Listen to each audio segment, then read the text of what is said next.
Order. I have granted leave to the Right Honourable Member for Bromsgrove to make a personal statement following his resignation from government.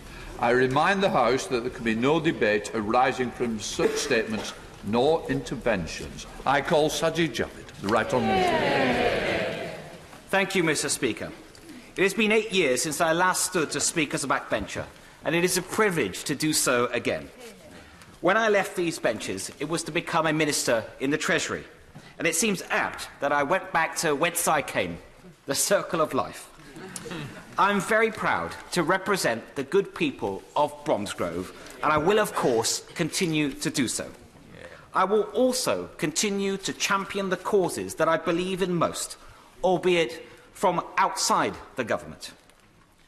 I confess that I had hoped to have a little longer to make a difference from the inside.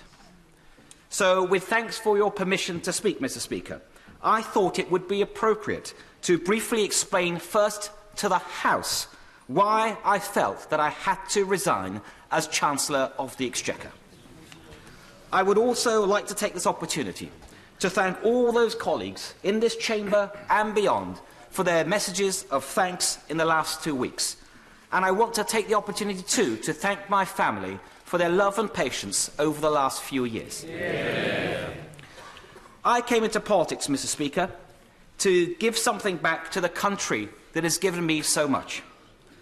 And while I do not intend this to be my last chapter in public life, in whichever form that may take, I'm immensely grateful for the trust and the support of colleagues in all the roles that I have had. After first holding 2 ministerial positions within the Treasury and then returning as Chancellor, I've had the huge privilege of running 4 departments. Each taught me more than the last, and it shaped my understanding of government. I can look back and say to myself, very sincerely, that I have never once made a decision, or indeed given advice on a decision, that I did not believe was in the national interest. You see, Britain's democracy and economy are strong because of its institutions and its people. Conservatives especially believe that no particular person, or even a government, has a monopoly on the best ideas. It is through these checks and balances of credible institutions, be it the Treasury, the Bank of England, the Office of Budget Responsibility, indeed this House, that we arrive at sensible decisions that are in the national interest. Now, when reflecting on the dynamic between number 10 and number 11, it is natural to look at past relationships. There is no one size that fits. Any model that works or doesn't depends on the personalities that are involved just as much as the processes. It depends on the mutual respect and trust that allows for constructive, creative tension between teams. And it is that creative, that dynamic, that it has always been the case that advisers advise, ministers decide, and ministers decide on their advisers. I couldn't see why the Treasury, with the vital role that it plays, should be the exception to that. A Chancellor, like all Cabinet Ministers, has to be able to give candid advice to a Prime Minister, so he is speaking truth to power. I believe that the arrangement proposed would significantly inhibit that, and it would not have been in the national interest. So while I was grateful for the continued trust of the Prime Minister in wanting to reappoint me, I'm afraid that these were conditions that I could not accept in good conscience. Now, I don't intend to dwell further on all the details and the personalities.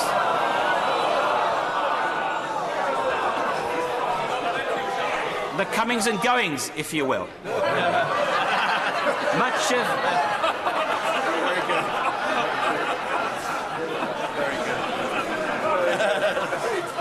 Mr. Speaker, much of this commentary was just gossip and distraction, and now it is in the past. I very much hope that the new Chancellor will be given the space to do his job without fear or favour. And I know this, Mr. Speaker, that my right honourable friend for Richmond is more than capable of rising to the challenge.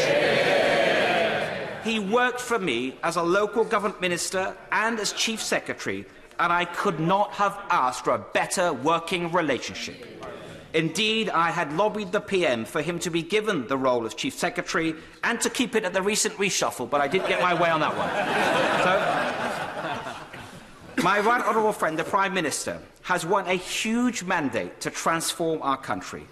And already, he is off to a great start, ending the parliamentary paralysis, defeating the radical left, getting Brexit done, a points-based immigration system and an infrastructure revolution. Now our party, our government, has a huge opportunity and a responsibility ahead. We need a resolute focus on long-term outcomes and delivery, not short-term headlines. The Treasury as an institution, as an economic ministry, should be the engine that drives this new agenda.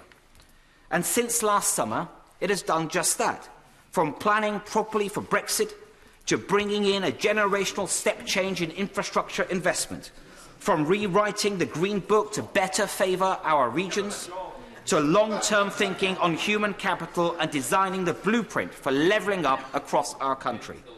I'm incredibly proud of the scale and the speed of the work that has already been done. But the Treasury must also be allowed to play its role as a finance ministry with the strength and credibility that it requires. You see, I'm a proud, low-tax Conservative, and I always will be. Already, our tax burden is the highest it's been in 50 years. It is fair to say that not everyone at the centre of government always feels the pressure to balance the books. It was ever thus. But the Treasury has a job to do. It is the only tax-cutting ministry. Every other department has an inbuilt incentive to seek and to spend ever more money. Not that I did that when I ran departments, of course. but trade-offs have to be made somewhere. I see my right honourable friend for Maidenhead is agreeing with that. And at a time when we need to do much more to level up across generations, it would not be right to pass the bill for our day-to-day consumption to our children and grandchildren. And unlike the US, we don't have the fiscal flexibility that comes with a reserve currency. So that's why the fiscal rules that we are elected on are critical. To govern is to choose, and these rules crystallise the choices that are required. To keep spending under control, to keep taxes low, to root out waste, and to pass that litmus test that was rightly set in stone in our manifesto of debt being lower at the end of the Parliament. Now, while I'm, of course, disappointed not to be finishing what I started, I look to the future not with apprehension, but with great optimism. We on these benches, we have a shot at achieving nothing less than wholesale renewal for our economy, our society, and for our country. A chance to give everyone an opportunity to live up to their full potential, and wherever they live and whatever their background, a chance to put people, place, and social justice at the heart of a more human capitalism, and to bring our country together as one nation.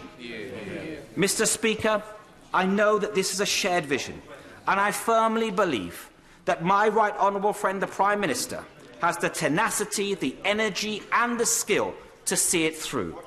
I want to leave the House in no doubt that he has my full confidence and the government my full support to get it done.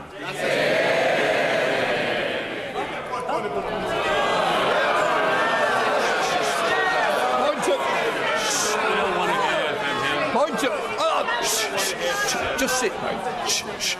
Point of order, Prime Minister. Mr. Speaker, would it be in order for me to thank my right honourable friend for the grace with which he has just spoken? for his immense service to this country in several departments, and to remind my right honourable friend that he has friends and admirers on all sides of this House of Commons. As the Prime Minister knows, he is correct. It's not a point of order, but I'm sure it will be on the record.